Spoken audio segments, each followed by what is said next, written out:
Pastor, no se le escucha. Uy, perdón. Gracias, hermano. Gracias, pastor. Acabo de cometer uno de los errores más básicos del Zoom y es estar hablando por un par de minutos y no encender el micrófono. Así que bienvenidos, hermanos. Que el Señor les bendiga a cada uno de ustedes. Es un gusto poder estar hoy en esta última sesión correspondiente al curso de desafíos contemporáneos de la iglesia. Para mí ha sido un gusto poder estar compartiendo con ustedes y agradezco también que el día de ayer, de manera muy comprensiva, pudieran ustedes tomar en consideración el cambio de fecha para la sesión de hoy. Les agradezco muchísimo la misericordia, la comprensión y quiero que hoy iniciemos este tiempo con una lectura de la palabra del Señor. Quiero que nos vayamos a Génesis capítulo 11. Génesis 11, por favor.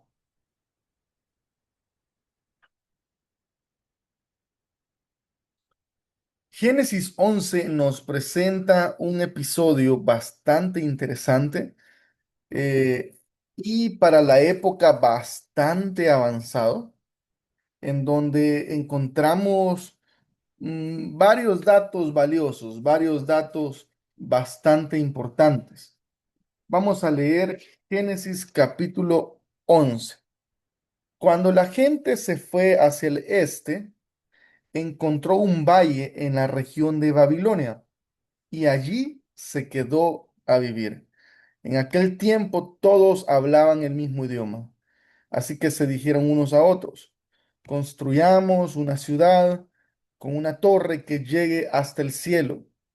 Nos haremos famosos y no acabaremos dispersándonos por todo el mundo. Y empezaron a construir en lugar de piedras, usaron ladrillos que ellos mismos hicieron, y en lugar de mezcla usaron brea. Pero cuando Dios bajó a ver lo que estaban construyendo, Dios dijo, como son un solo pueblo y hablan un mismo idioma, ya han comenzado a hacer esto y ahora nadie les va a impedir lo que quieran. Es mejor que bajemos y confundamos su idioma para que no puedan entenderse.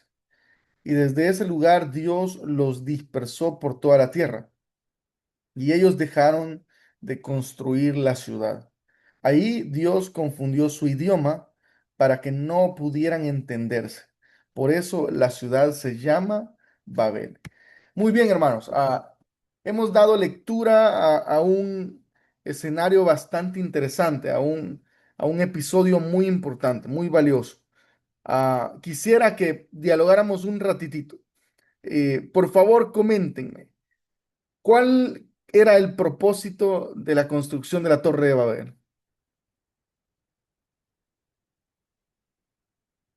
Según ustedes, según la lectura que hemos hecho, ¿cuál era el propósito de la construcción de la Torre de Babel?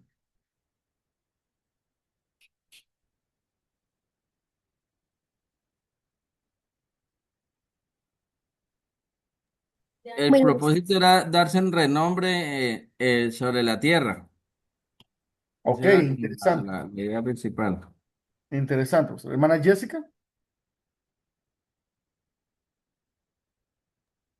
bueno, en mi traducción dice que querían hacerse famosos y evitar ser dispersados. Ok, interesante. Querían hacerse famosos, querían evitar ser dispersados. Ahora, es interesante que nosotros podamos verificar esta situación.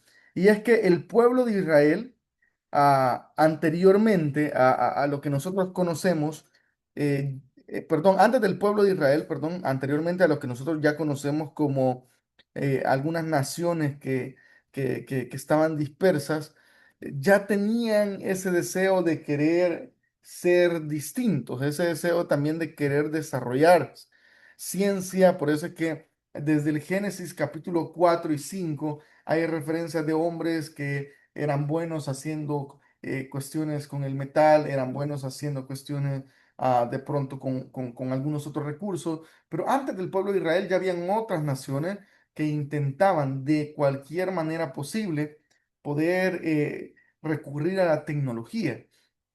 Hoy en día nosotros encontramos tan fácil el hecho de, de que se construyan edificios muy altos. No sabemos cómo los construyen, a menos que alguien acá sea arquitecto o ingeniero civil, pero para nosotros no es nada normal, no es nada fuera de lo normal ir a una ciudad y encontrar rascacielos muy altos. En mi país, debo de ser honestos, hermanos, en mi país el rascacielo más alto tendrá quizás unos 50 metros, 60 metros, o 50 pisos, perdón, 60 pisos. Ah, pero cuando yo viajé la primera vez a Bogotá, por ejemplo, y estar en Bogotá, una ciudad inmensa, y ver unos rascacielos sorprendentes, fue maravilloso. Cuando tuve la oportunidad de estar en Panamá, por ejemplo, ver rascacielos muy grandes, muy altos, pues sorprendente. Ahora, el ser humano siempre ha querido conocer un poco más allá de los límites que ha tenido.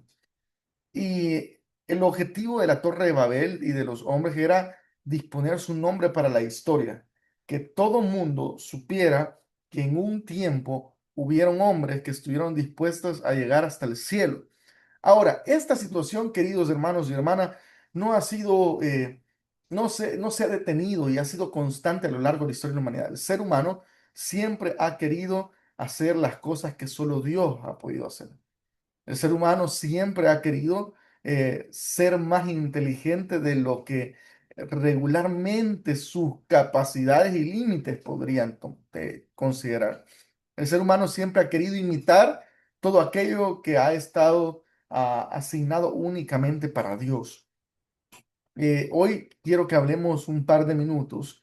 Esta clase no va a ser tan extensa, pero quiero que hablemos un par de minutos sobre bioética y que hablemos un tanto acerca de ciertos avances y ciertos conceptos que hoy se están trabajando a partir de la bioética, a los que nosotros debemos de prestarle cuidado, porque regularmente nosotros los pastores sabemos de Biblia, sabemos de ministerio, regularmente sabemos qué hacer o qué no hacer dentro de la iglesia, pero cuando tocamos temas que tienen que ver con ciencia, cuando tocamos temas que tienen que ver con avance tecnológico, puede ser de que nos quedemos bastante cortos.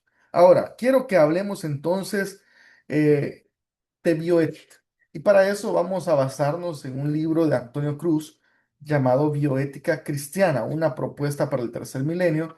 Y este documento, este libro en PDF se los voy a hacer llegar en breve. Ahora, ¿qué es la bioética? En el sentido más literal, se interpreta como la ética de la vida. Y esta es una disciplina reciente dentro del campo de la ética aplicada, y surge como una respuesta a enormes avances científicos y tecnológicos en el ámbito de la biología, de la medicina, de las ciencias de la vida, que tratan de responder a preguntas muy complejas y comunes dentro del ser humano. Por ejemplo, ¿qué tiene que decir de pronto el ser humano acerca de la clonación, por ejemplo? ¿O qué tiene que decir el ser humano acerca del aborto? ¿O qué tiene que decir el ser humano acerca de pronto de tener la vida? Ahora, nosotros desde la bioética sabemos y tenemos algunos conceptos sobre cuestiones de la vida como tal, pero ¿qué dice la Biblia? ¿Creen ustedes que la Biblia tiene respuestas a todos estos tipos de problemas y a todo este tipo de desafíos conceptuales que nos encontramos hoy?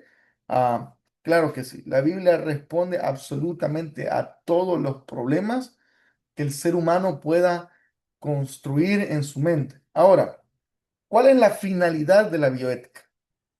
La finalidad de la bioética viene entonces a concluir en ser una reflexión, a juzgar y a orientar las decisiones humanas cuando están en juego aspectos fundamentales como la salud, la procreación y la muerte, para poder tener un concepto y un respaldo sobre la dignidad de la persona humana. Entonces, es aquí donde de pronto logramos comprender y tratamos de entender que la bioética tiene como finalidad cuidar todos aquellos conceptos que tienen que ver con la salud, la procreación y la muerte. Entonces, por ejemplo, el concepto que ustedes me comentaron hace algunos días, que en Colombia se está tratando de regular que un chico o una chica menor a 14 años, creo yo, puede decidir si validar sus relaciones sexoafectivas con un adulto. Esto tiene que ver con bioética. Esto también tiene que ver con bioética cuando de pronto un chico o un adolescente o un joven tiene que tomar alguna decisión con relación a transformar su cuerpo. El ser humano siempre ha querido, de cualquier manera posible, tratar de trastornar todo lo que Dios ha hecho. Por eso es que entonces el ser humano quiere tener un cuerpo diferente, por eso es que el ser humano de pronto quiere lograr ciertas consideraciones con su salud. Para eso debe entonces de haber la posibilidad de estudiar. ¿Qué dice la vida acerca de esto? ¿Qué dice la ciencia acerca de esto? ¿Qué dice la teología acerca de esto? Ahora, reflexionemos un poco sobre la bioética. Más allá de las definiciones técnicas que nosotros podemos evaluar, la bioética entonces se va a plantear como una brújula moral. ¿Es correcto que un niño de 14 años o una niña de 14 años pueda validar sus relaciones sexocoitales con un adulto? ¿Es correcto que un niño o una niña o un adolescente pueda tomar consideraciones sobre su propio cuerpo y decidir si es niño, decidir ser una niña sin la autorización de un adulto? Es entonces posible que el ser humano pueda limitar el derecho a la vida y que con una inyección o con la toma de algún medicamento se pueda terminar con la vida de aquel que está sufriendo. Si es posible, de seguro que sí. Es correcto, es la palabra adecuada que estaremos abordando a través de la bioética. ¿Será correcto? Entonces, en este sentido, la bioética se va a interesar por lo que puede hacerse, o no se va a interesar, perdón, por lo que puede hacerse, sino por lo que debe hacerse. ¿Qué es lo moralmente correcto? Así que la preocupación ah, de la bioética va a ser, si es cierto que se puede, ¿será correcto hacerlo? Se respeta la dignidad, el valor y los derechos inherentes a cada ser humano a partir de la toma de decisiones que se están abordando.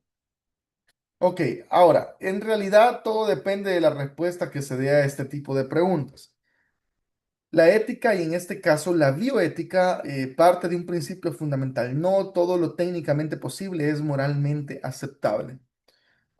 Por ejemplo, hace algún tiempo leí de que la mayor cantidad de muertes realizadas en la Segunda Guerra Mundial por causa del Partido Nacionalista nazi fueron legalmente producidas, es decir, de que de un término legal habían sustentado la base para poder realizar este tipo de genocidios. Ahora, ¿legalmente era posible? Sí, legalmente era posible, pero ¿legítimamente era correcto?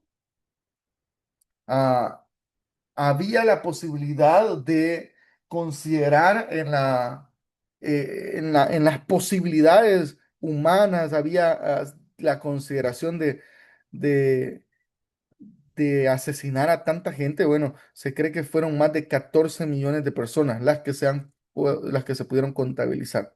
Ahora, la respuesta a esta pregunta van a determinar el rumbo que toma una sociedad en temas cruciales como la clonación, la fecundación in vitro, el aborto, la eutanasia, la experimentación genética, la manipulación embrionaria.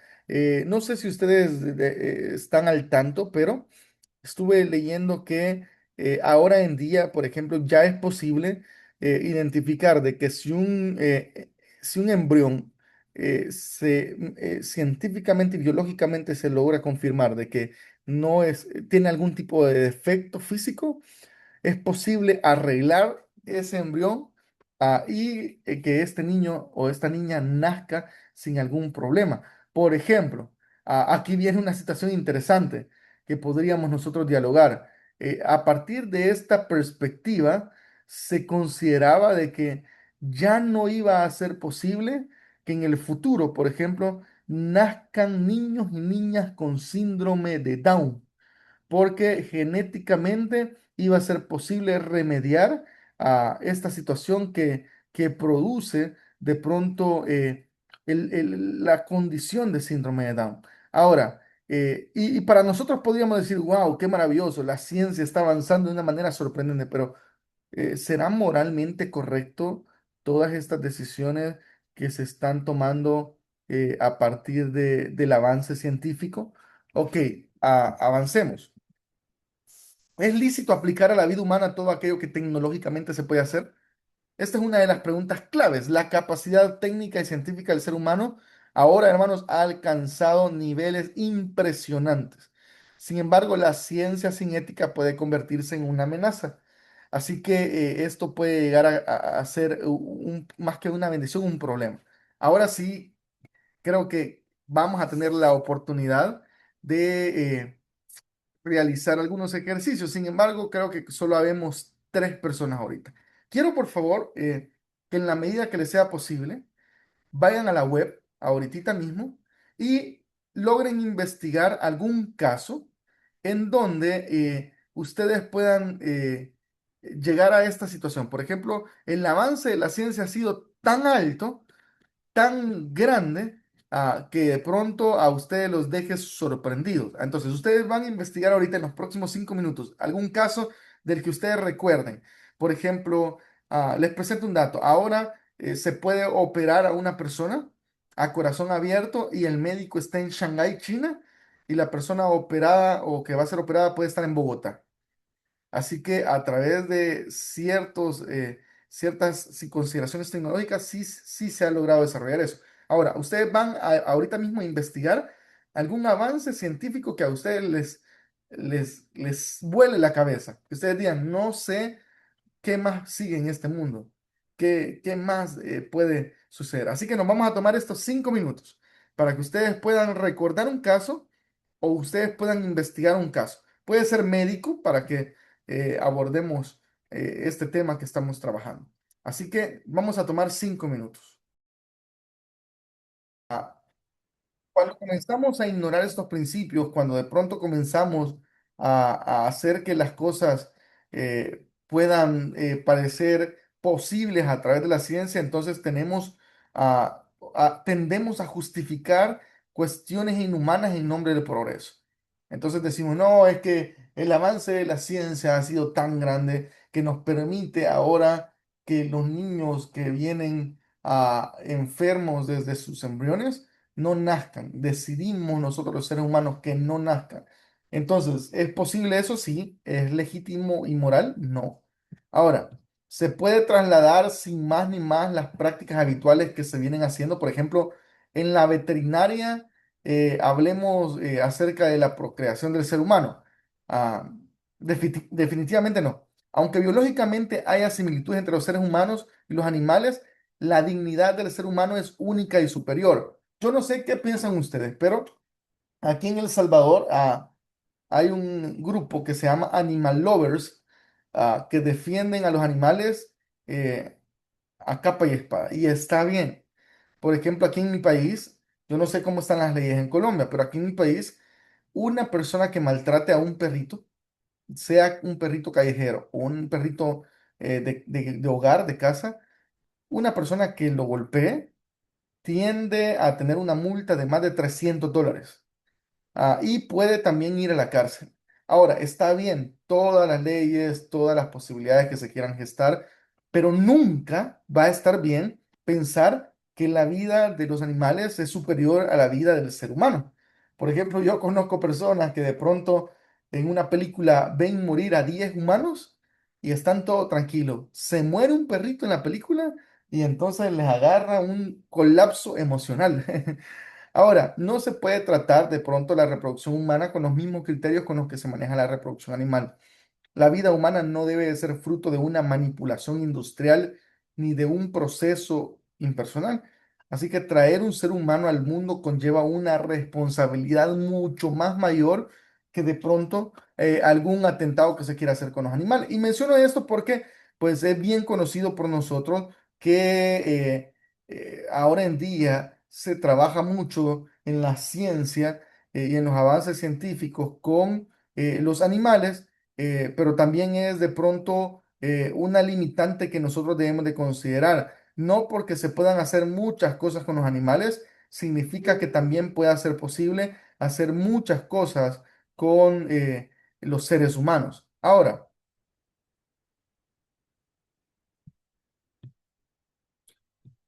el hecho que una cosa se haga con estos animales, por ejemplo, ya legitima ponerla en práctica con los seres humanos. No, el uso de animales para pruebas científicas ha sido ampliamente debatido, pero incluso si se justifica bajo ciertos límites éticos, eso no convierte que esto sea moralmente aceptable hacerlo con humanos. El ser humano entonces no es un medio, el ser humano es un fin en sí mismo. Así que la ética personalista insiste en que ninguna persona puede ser usada como objeto de experimentación para ninguna situación. El ser humano no puede ser usado para fines científicos de ninguna manera. No sé si ustedes en Colombia han tenido casos en donde se ha descubierto que el Estado o que alguna farmacéutica o alguien ha estado usando a seres humanos con fines científicos. No sé si conocen algún caso.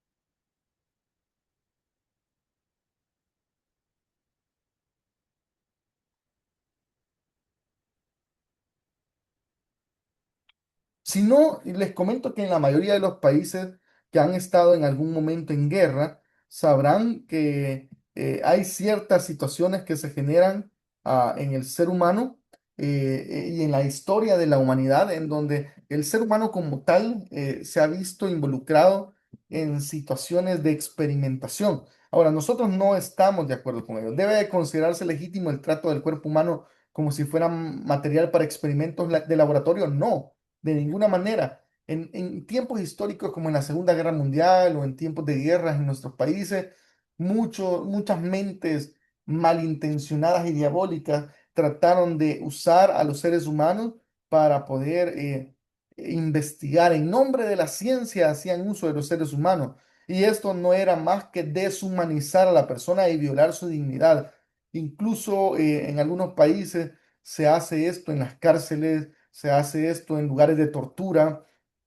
Se cree de que en Venezuela había un centro de tortura nacional en el que hay personas que han logrado salir de él y testifican que la situación es grave. Se hace torturas humanas en nombre de la ciencia y se hace torturas humanas en nombre de la humanización, pero es todo lo contrario. No podemos nosotros darle un precio al ser humano como tal. Es invaluable. Ahora, se trata de la misma manera el cuerpo humano que si fuera una rata de laboratorio, por ejemplo. Se trata de la misma manera a los seres humanos hoy en algunos países como si esto como que si estos no valieran, como que si de pronto solo sirvieran para experimentar. Y esto es de lo que nosotros debemos de estar totalmente en contra, siempre. El ser humano no puede ser usado de ninguna manera para trabajarse en experimentación. Ahora, ¿existe alguna diferencia cualitativa capaz de distinguir entre la vida animal y la vida humana? Hablemos un poquitito. Puede encender su micrófono si gusta. ¿Cuáles son las diferencias entre la vida humana y la vida animal, por ejemplo? Desde una perspectiva teológica, filosófica o antropológica, usted puede darla.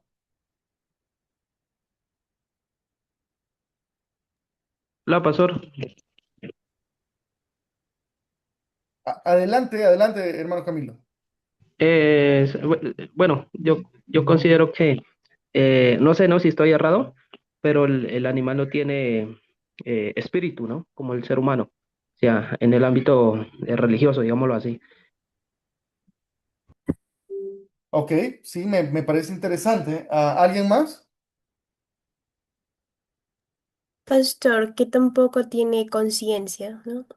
Ok, Con ese tampoco tienen o conciencia. razonamiento. Me parece muy bien. ¿Alguien más? ¿Una diferencia que haya entre la vida humana y la vida animal?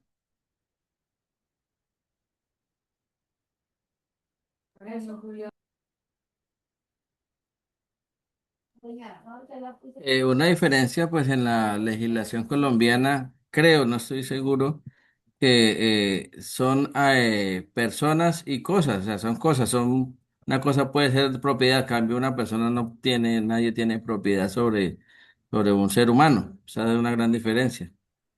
Ok, gracias, muchas gracias. Aunque compartimos con los animales muchas funciones biológicas, la vida humana siempre se va a caracterizar por una dimensión espiritual, racional y moral que trasciende lo meramente biológico. El ser humano tiene autoconciencia, libertad, sentido de trascendencia y capacidad de amar. Así que esa diferencia cualitativa es precisamente lo que justifica una ética diferenciada para el tratamiento de la vida humana respecto a la vida animal. El ser humano debe ser tratado con mucho más valor que cualquier animal. Ahora, algunos de los retos contemporáneos que suponen un desafío directo a la conciencia cristiana y que demandan de nosotros una respuesta clara y coherente, deben de tratarse con mucha responsabilidad. Ah, por ejemplo, reflexionemos un poco. Ah, si entonces la bioética es necesaria como para poner límites dentro del avance y desarrollo científico para no deshumanizar al humano como tal, ¿será que la abordamos con responsabilidad? ¿Será que dentro de la iglesia nosotros predicamos a un Dios que ama la vida, a una iglesia que ama la vida y que defiende la vida y que respalda el derecho de los seres humanos?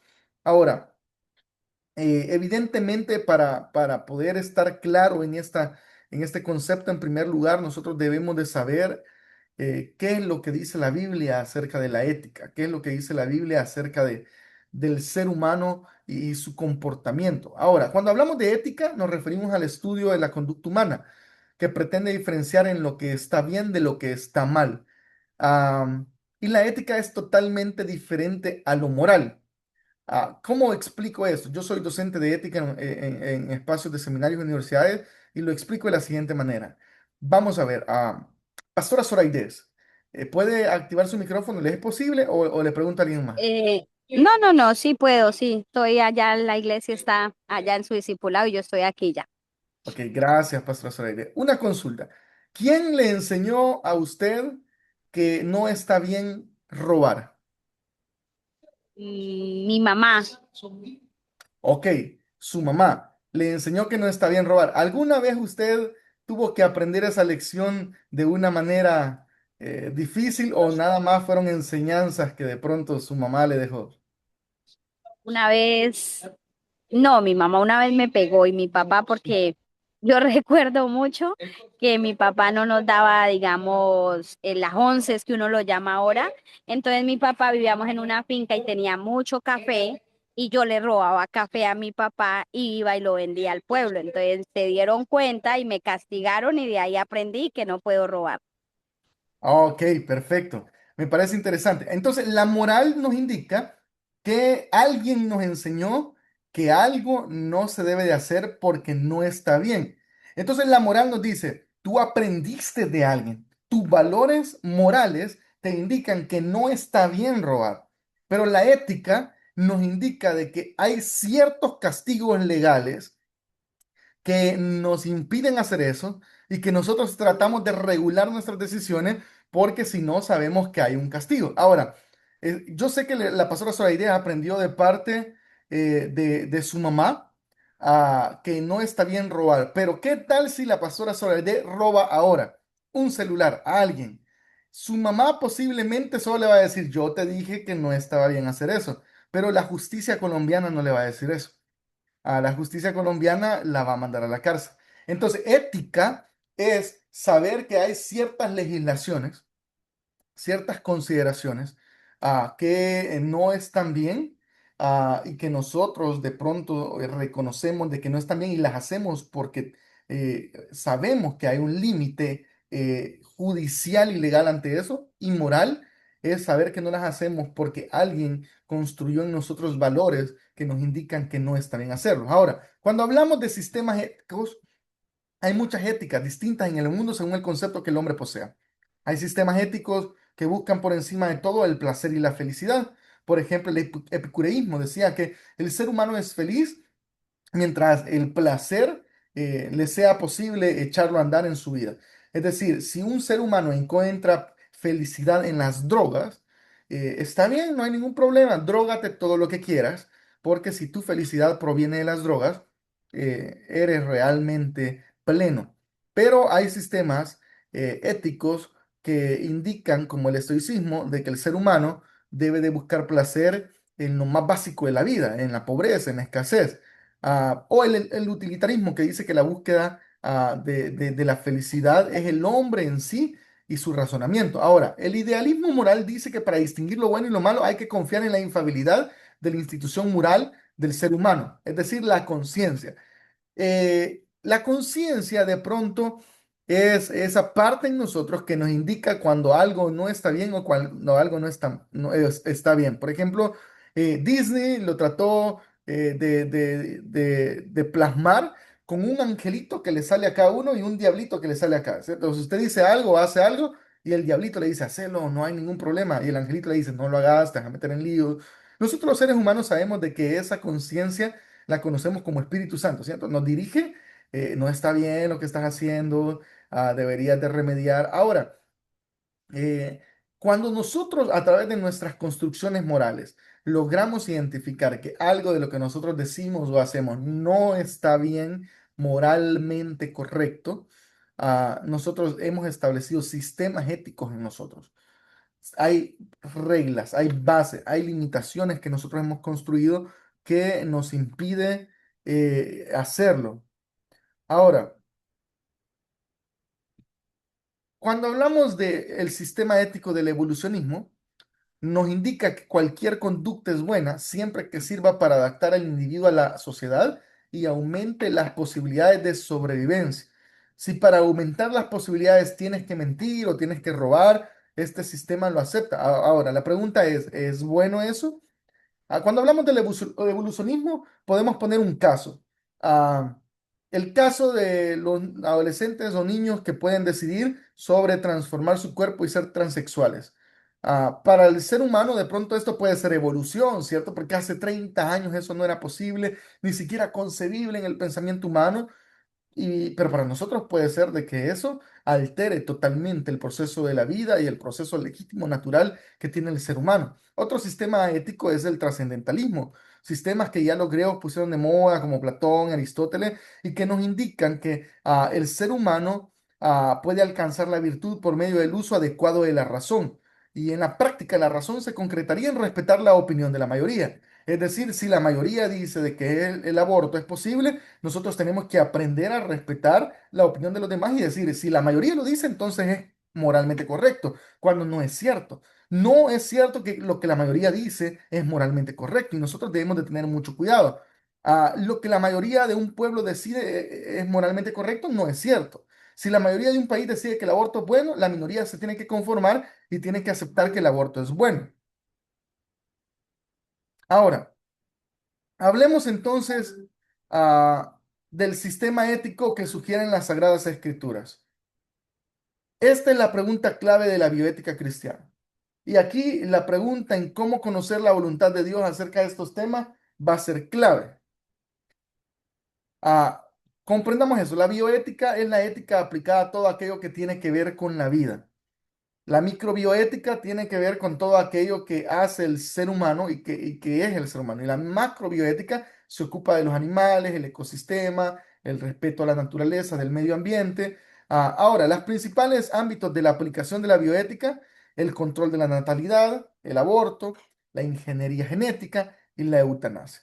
Vamos a hacer un pequeño ejercicio. Ahora sí, habemos 4 personas.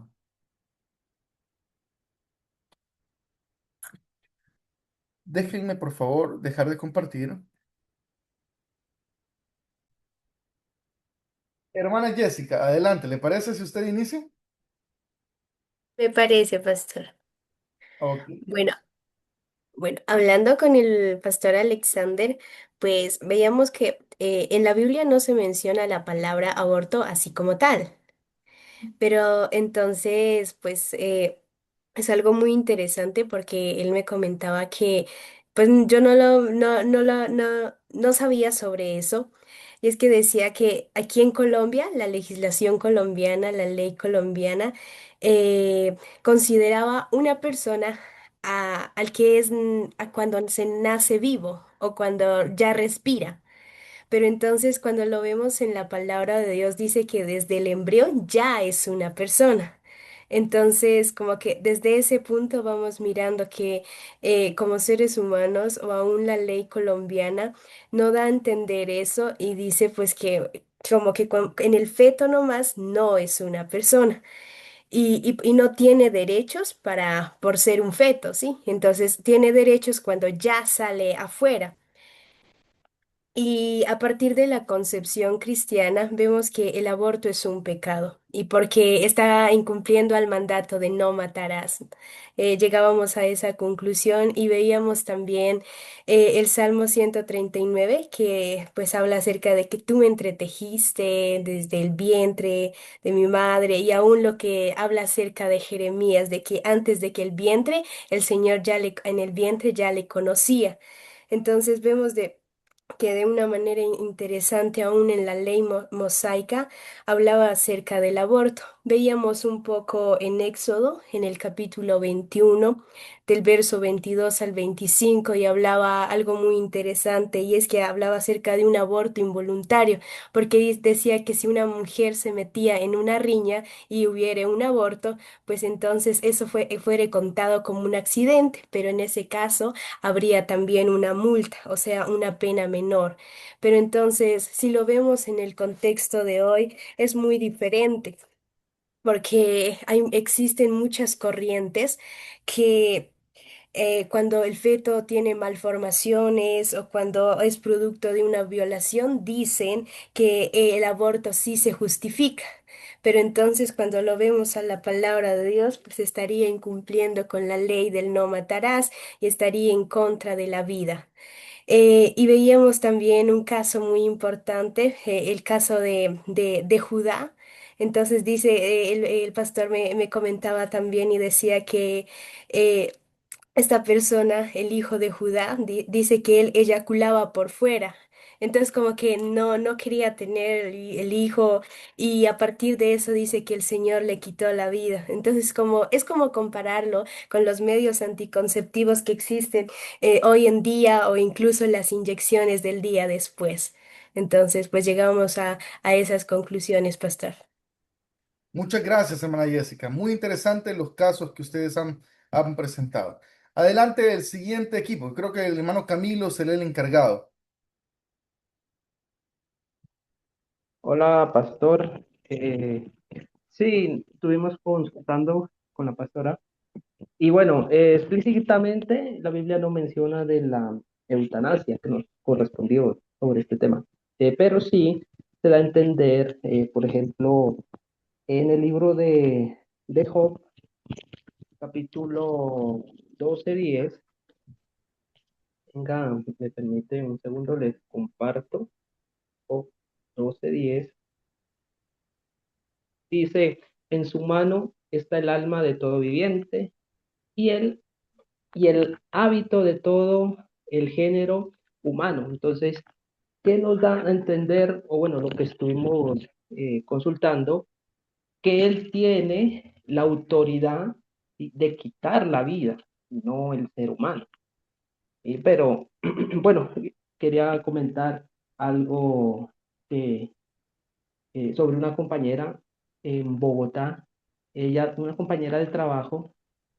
Ella sufrió un accidente de tránsito, una moto, y la tuvieron de clínica en clínica, pero llegó a una clínica y bueno, bueno, en ese tiempo pues nos dijeron a nosotros los compañeros que le habían hecho la eutanasia. Entonces pues yo pienso algo, ¿no? O sea, si, si la persona misma que está gravemente enferma, ¿sí? Gravemente enferma, que supuestamente no tiene cura, como en el caso de mi amiga que tuvo un parálisis cerebral y quedó vegetal. Entonces, pues no sé si estamos cerrados, pero ¿qué pasa? ¿Sí? Que si uno mismo toma la iniciativa de firmar un documento el cual le quiten la vida, yo creo que eso es homicidio. O sea, yo pienso que eso prácticamente la Biblia no respalda. Prácticamente uno se está condenando, ¿no? Pero puedo ver en otro caso que si, digamos, por ejemplo, pongo el ejemplo de mi compañera, ¿sí?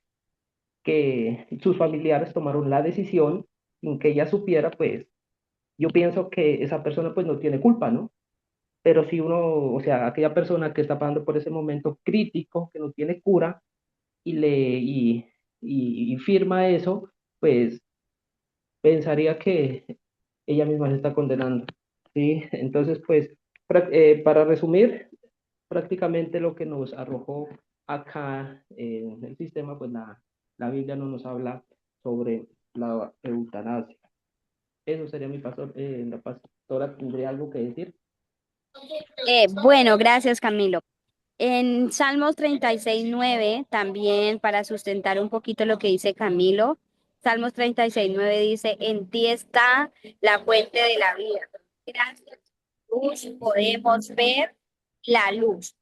Entonces nos habla de esa parte, ¿verdad? Que la vida es muy valiosa para él y por eso, pues aquí habla de que lo condena, ¿verdad? De que de una u otra manera nosotros como seres humanos no podemos tomar la decisión de cuándo morimos. Lo que decía Camilo, de pronto tenemos situaciones muy difíciles, en diferentes contextos, pero el que toma la decisión es el Señor. Es un tema que de verdad que creo que como cristianos o como pastores tenemos que ser muy sabios cuando lo vamos a tener, porque de pronto tenemos lo que decía Camilo, una persona que queda vegetal o que ya queda en coma y la familia sufre, bueno, y le piden a uno esta decisión, uno, ¿qué haría en ese momento? Pero en mi postura, no, yo siempre digo que Dios es el que decide, ¿verdad? Y lo que hablaba de Job fue un hombre que vivió una situación difícil tanto emocionalmente como en su cuerpo, pero siempre estuvo ahí esa fe, ese de que sabía que su redentor vivía, como él lo dice en un versículo. Entonces, esa es nuestra postura y no yo por lo menos como pastor lo rechazo. Muchas gracias, Pastora Zoraide, muy amables. Ahora, este ejercicio lo hemos hecho porque es muy común entre nuestros espacios de iglesia que alguien llegue con alguna consulta similar o que lleguen casos reales. Pasemos entonces a casos reales de nuestra comunidad. Am, ¿qué sucedería de pronto si llega una chica y un chico a nuestra iglesia y ellos han decidido abortar? El médico les ha dicho que tienen que abortar. ¿Cómo nosotros a través de la Biblia les podemos indicar de que no es posible ni siquiera pensar en alguna posibilidad sobre ello? Ahora, esto es básico y de pronto es importante identificar cuando la Biblia siempre tendrá algo que decir al respecto de estos casos. Quiero compartir entonces con ustedes una segunda parte de este tema. Denme un minuto, por favor.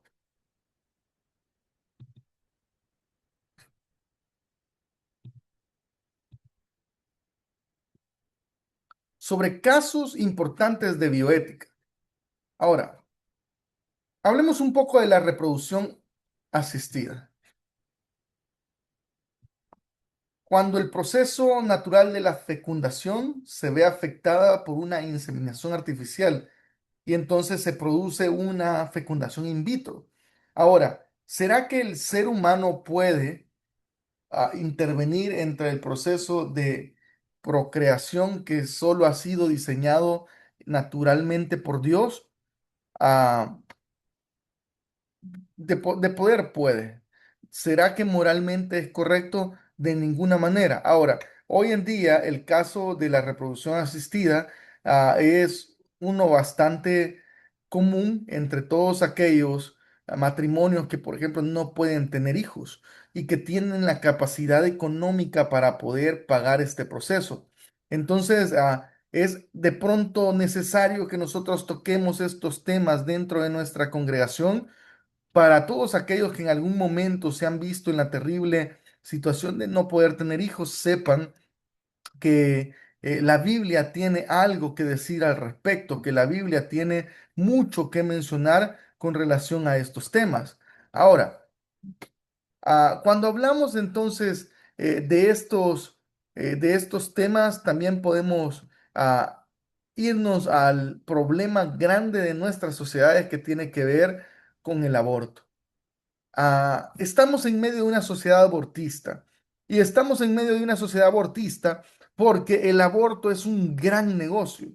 El aborto es un negocio médico, el aborto es un negocio que deja miles de millones de dólares en todo el mundo.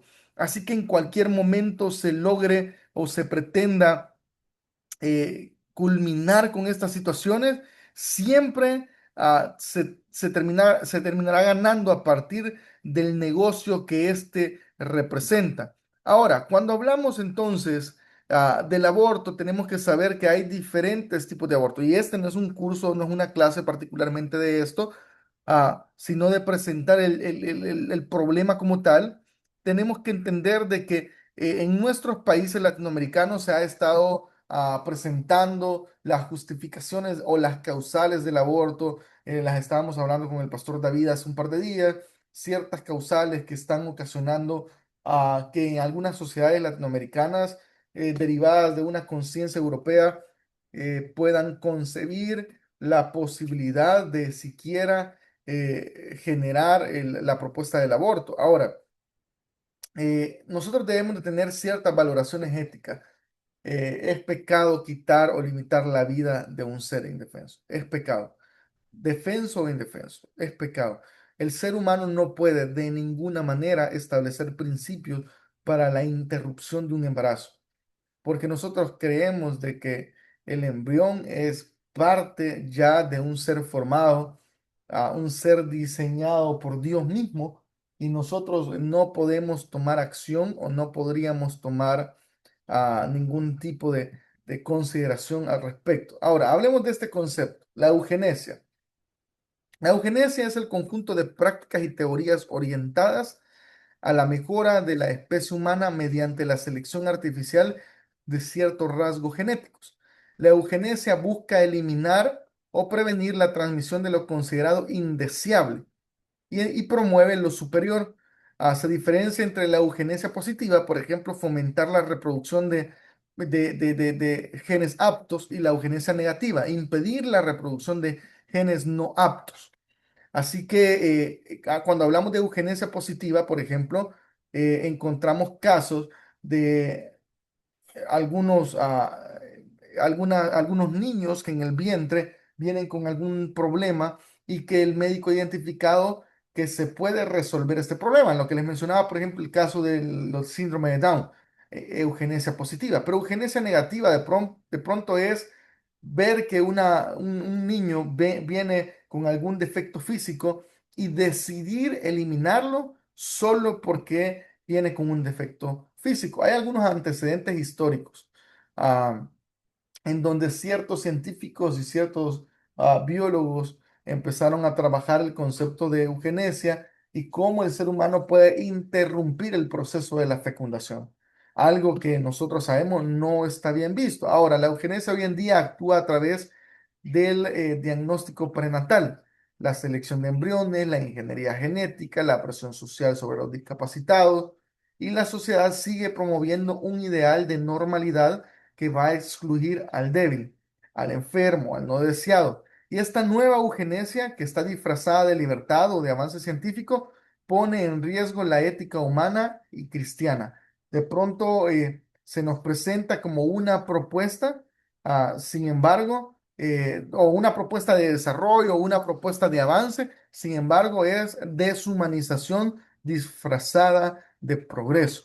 Todo ser humano tiene un valor incondicional por ser creado a la imagen de Dios. Ah, por lo tanto, nosotros rechazamos cualquier tipo de intento humano que se haga por tratar de interrumpir, por tratar de ser o de integrarse en un proceso que no es naturalmente humano, sino que es divino. El cristianismo entonces debe de proponer una cultura de cuidado, una cultura de inclusión, de acompañamiento al débil, pero no de la eliminación de los débiles, como históricamente las sociedades han hecho. Se elimina al débil, se elimina al que tiene algún tipo de problema y se deja solo al fuerte. No, Dios desea que la biología también sea manejada desde una perspectiva moral. Así que el libro de Antonio Cruz advierte que sin una ética fundamentada en la dignidad incondicional de todo ser humano, la ciencia puede convertirse en un instrumento de exclusión. Y en una cultura, hermanos, que idolatra la perfección genética, la fe cristiana debe de proclamar que toda vida, incluso la más frágil, es sagrada y debe de ser protegida. Nuestro papel como cristianos evangélicos deberá ser, en la medida que sea posible, defender la vida y estar conscientes de que la dignidad humana está por encima de cualquier legislación o de cualquier aprobación popular. Nosotros somos los encargados de demostrarle al mundo de que Dios es un Dios de justicia, pero que también es un Dios que está a cargo de aquellos que son menos favorecidos en la sociedad.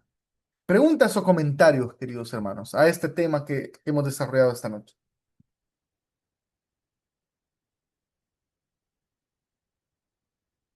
Quiero de igual manera agradecerles por la comprensión de sobreponer la clase del día de ayer para ahora. No me voy a despedir con esa clase porque vamos a vernos dentro de un par de semanas o un par de meses en una clase también que está muy interesante y que tiene que ver con investigación. Así que para mí ha sido un enorme placer. Quiero dejarles ahora, yo le comentaba al pastor David que la clase de ahora por motivos del imprevisto de ayer y que sé que algunos no podían estar, iba a ser breve, pero quiero agradecerles por su permanencia. Hermano Camilo, adelante. Sí, mi pastor. Bueno, sobre lo que nos tocó consultar con mi pastora, la eutanasia, digamos, en un momento crítico, ¿cómo se tomaría esa problemática en la familia? Porque yo sé que unos van a querer y otros no, ¿no? Entonces, ¿cómo se plantearía eso? ¿Ok? Interesante. Ah, Cuando la crisis llega, ¿cómo debemos de responder? En un momento de dolor, en un momento de enfermedad terminal, de sufrimiento extremo. La pregunta sobre la eutanasia deja de ser teórica, hermano, y se vuelve profundamente humana, pero desde el cristianismo no se responde solo como una teoría, sino que debe responderse desde qué dice la Biblia. Ahora, la base teológica de que la vida le pertenece a Dios es clave. La mayoría de las tradiciones cristianas parten de un principio central. No matarás. Éxodo 23, ustedes lo recuerdan. Job capítulo 1, no sé si el versículo 19 o el versículo 21, nos da una referencia importante. El Señor da y el Señor también quita. Así que la vida es considerada como un don de Dios. No es una propiedad privada, no es una propiedad absoluta. Por eso, quitar deliberadamente la vida, aunque sea para evitar sufrimiento, puede interpretarse como una acción que invade un ámbito que solo le pertenece a Dios. Ahora, ¿qué creemos nosotros desde la perspectiva evangélica y es la que debemos de sostener? Nosotros rechazamos totalmente la eutanasia activa, la rechazamos. Es más, enfatizamos el cuidado paliativo, estar al cuidado de la persona que está pasando estos problemas y esta enfermedad terminal, y estar con ellos hasta que sea necesario. Estar con ellos en los momentos más difíciles, atenderles aun cuando la situación sea muy complicada. Ah, y también afirmar la dignidad humana hasta el último momento. No se puede tratar a un enfermo con cuidados paliativos de una manera deshonrosa. Es decir, no es posible de ninguna manera, solo porque sabemos de que está enfermo, solo porque sabemos de que ha tenido alguna crisis, tratar de deshonrarlo. Creemos nosotros estar al cuidado de ellos. Aquí es donde de pronto la conversación deja de ser más científica y se convierte en una conversación muy pastoral. Porque dentro del cristianismo no glorificamos el dolor de ninguna manera, pero también creemos que la vida y la calidad humana debe de desarrollarse. La dignidad no se puede perder por una enfermedad. El valor de una persona no depende de la productividad que tenga. El sufrimiento no va a anular de ninguna manera la imagen de Dios de la persona. Así que nosotros debemos de cuidarles y debemos de estar aún en los momentos más difíciles con ellos. No podemos verles como un objeto del cual nos podemos deshacer solo porque no son funcionales. Hasta el último de los momentos, hermano Camilo y hermanos, necesitamos defender y cuidar a todos aquellos que ya no tienen voz ni ya no tienen voto en medio de una sociedad que lo que va a querer es dañarles en lo absoluto. Muy bien, apreciados hermanos, yo quiero agradecerles a ustedes por el tiempo que han asignado para esta materia. En las tres asignaciones que hemos tenido, las tareas que han entregado, estas estaré ocupando para resolver la situación de sus notas. Quiero animarles porque ustedes están iniciando un proceso académico que va a durar un par de años. Motivarles a que no bajen la guardia y pronto estén recibiendo buenas noticias de que estarán graduando en un espacio muy especial. Quiero terminar con ustedes con una oración y darle gracias al Señor por este tiempo que hemos tenido. Señor, te damos gracias por este tiempo muy especial. Te glorificamos a ti, el único dador de la vida y el que reconocemos, Señor, que de cualquier manera está al tanto y al cuidado de lo que los seres humanos pretendemos realizar. Te suplicamos, Señor, que nos bendigas, que nos guardes, pero también que nos ayudes a guardar nuestros valores morales y a siempre cuidar el concepto de la vida y sobreponerlo ante cualquier situación. Te lo suplicamos, Señor, y te pedimos que tu nombre sea glorificado en cada una de nuestras acciones y en nuestras decisiones, en beneficio de todos aquellos que están necesitados.